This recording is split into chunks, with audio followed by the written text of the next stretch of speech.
Science की online कक्षा में आप सभी भैया बहनों का स्वागत एवं अभिनंदन। कक्षा अष्टमी, विषय विज्ञान, दिनांक 13 अगस्त 2020, अध्याय 2, सूक्ष्म जीव, मित्र एवं शत्रु। इस पाठ के अंदर आज हम चर्चा करेंगे कि मित्रवत सूक्ष्म जीव के ऊपर। मित्रवत सूक्ष्म जीव यानी कि सूक्ष्म जीव हमारे लिए किस प्रकार से लाभदायक है, यानी सूक्ष्म जीवों से होने वाले लाभ पड़ेंगे इस अध्याय में। तो सबसे पहले हम ये जानेंगे, देखिए सूक्ष्म जीव भले ही दिखने में बहुत ही छोटे होते हैं, लेकिन हमारे जीवन में इनकी बहुत महत्वपूर्ण या बड़ी भूमिका होती है, क्योंकि ये विभिन्न कार्यों के लिए या उपयोग के लिए काम में लाए जाते हैं। तो कुछ सूक्ष्म जीव ऐसे हैं जो हमारे कौन कौन से उनसे लाभ होते हैं तो देखिए, सूक्ष्म जीव है जो दही बनाने में, साथ ही ब्रेड और केक बनाने में इनका उपयोग किया जाता है। दूसरा, वाणिज्य की दृष्टि से उपयोग कर सकते हैं। तीसरा, अगर आप देखें तो औषधीय दृष्टि से, वैक्सीन और टीके बनाने में, हमारी भूमि को, मिट्टी को उर्वरकता या शक्ति बढ़ाने में, और अंतिम है कि पर्यावरण के शुद्धिकरण में। तो इस प्रकार सूक्ष्म जीवों का उपयोग किया जाता है। तो आइए यहाँ पर देखिए, मित्रवत सूक्ष्म जीव में क्या है कि सूक्ष्म जीवों की हमारे जीवन में महत्वपूर्ण भूमिका है।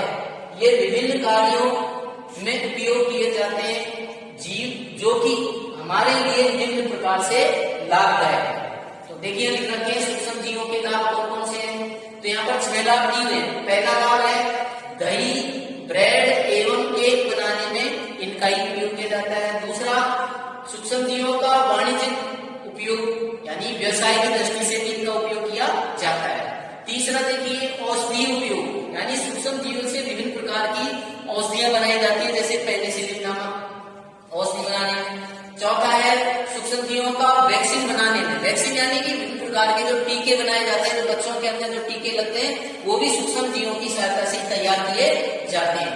आगे देखिए, 5वां उपयोग, सूक्ष्म जीव है जो क्या करते हैं, मिट्टी की उर्वरकता में वृद्धि करते हैं, यानी हमारी मिट्टी को उर्वरकता शक्ति को ये बढ़ाते हैं। और अंत में आप देखिए किस प्रकार सूक्ष्म जीव पर्यावरण का शुद्धिकरण करने में इनका उपयोग किया जाता है। तो ये 6 मुख्य रूप से लाभ हैं। अब प्रत्येक जो यहाँ बिंदु दिए हुए हैं 6, इन पर अपन एक एक लाभ के ऊपर परिचर्चा यहाँ पर करेंगे।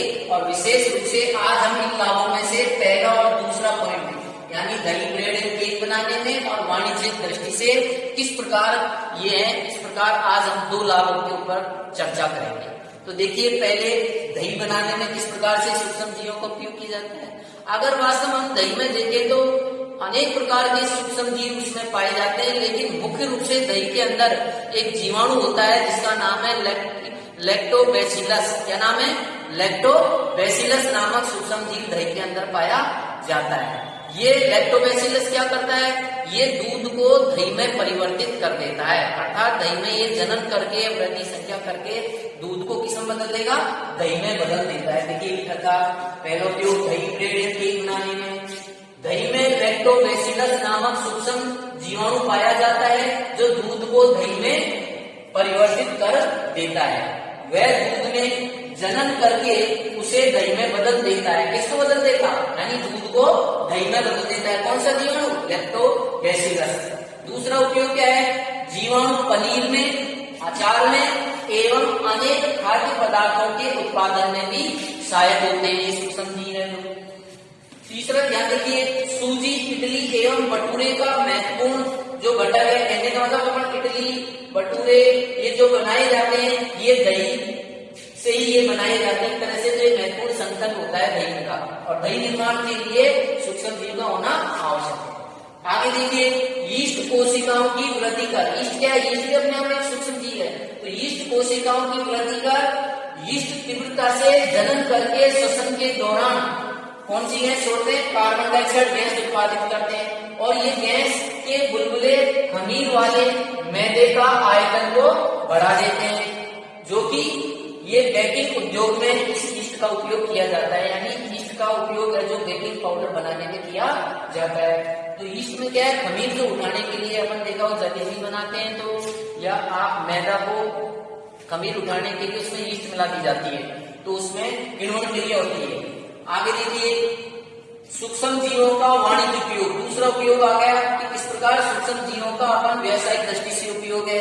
तो विभिन्न प्रकार आज क्या है, बड़े स्तर पर है, जो एल्कोहल, शराब, एसिटिकम अम्ल, इनका उत्पादन बड़े पैमाने पर इन्हीं सूक्ष्म जीवों की सहायता से किया जाता है। देखो लिख रखा है आजकल हम बड़े स्तर पर एल्कोहल, शराब एवं एसिटिक अम्ल के उत्पादन में इन्हीं सूक्ष्म जीवों का उपयोग किया जाता है। और इधर देखिए जो है गेहूं, चावल एवं फलों के रस में उपस्थित प्राकृतिक शर्कराओं में ईस्ट द्वारा, इनमें ईस्ट के द्वारा इनमें मिलाने पर किस किस में, जौ में, गेहूं में, चावल और फलों के रस में क्या मिला दिया जाता है, ईस्ट को मिला दी जाती है, जिससे बड़े पैमाने पर आप एल्कोहल एवं शराब का उत्पादन किया जाता है।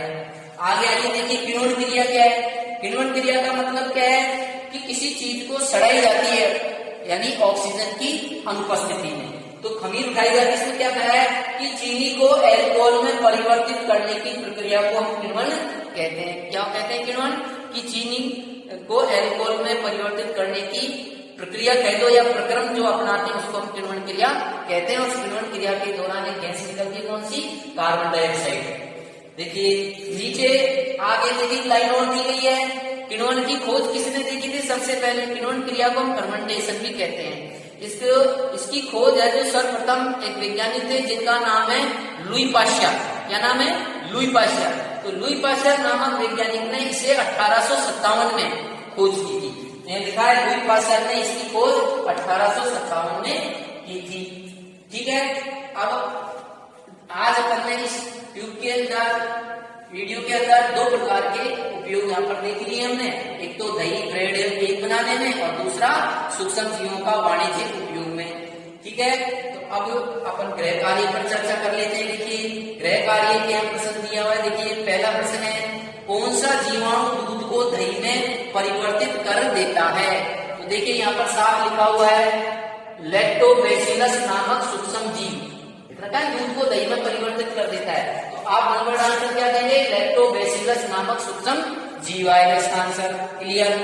दूसरा क्वेश्चन देखिए, एल्कोहल का उत्पादन कौन से सूक्ष्म जीव की सहायता से किया जाता है। तो देखिए एल्कोहल का उत्पादन यहाँ साफ लिख रखा है। देखो एल्कोहल शराब का उत्पादन किसके द्वारा करते हैं, यीस्ट कोशिकाओं के द्वारा। किसके द्वारा, यीस्ट के द्वारा एल्कोहल का उत्पादन किया जाता है। तीसरा देखिए, चीनी को एल्कोहल में परिवर्तित करने के प्रक्रम को क्या कहते हैं। क्या कहते हैं कि पढ़ा था अपन ने, किण्वन क्रिया। देखो लिखा हुआ है साफ हेडिंग में किण्वन क्रिया में, कि चीनी को एल्कोहल में परिवर्तित करने की प्रक्रिया को किण्वन कहते हैं। तो ये क्लियर हो गया आपका। आगे देखिए नेक्स्ट क्वेश्चन चौथा, किण्वन की खोज किसने वह कब की थी। यानी कि दो बात पूछ रहा है, वैज्ञानिक का नाम, तो वैज्ञानिक का नाम बताएंगे, लुई पाश्चर ने की थी खोज, और कब की, 1857 ईस्वी में की थी। ये भी क्लियर। पांचवा देखिए, ब्रेड या इडली फूल जाने का प्रमुख कारण क्या है। तो यहाँ पर देखिए साफ लिखा हुआ है ये पॉइंट, क्यों फूल जाता है, क्योंकि वहां पर ईस्ट कोशिकाओं की वृद्धि होती है, और ईस्ट कोशिकाओं में जब वृद्धि होती है वहां तीव्रता से जनन होता है। जनन के दौरान वो श्वसन क्रिया में कार्बन डाइऑक्साइड गैस होती है, और कार्बन डाइऑक्साइड गैस फूल जाती है। और अंतिम क्वेश्चन है,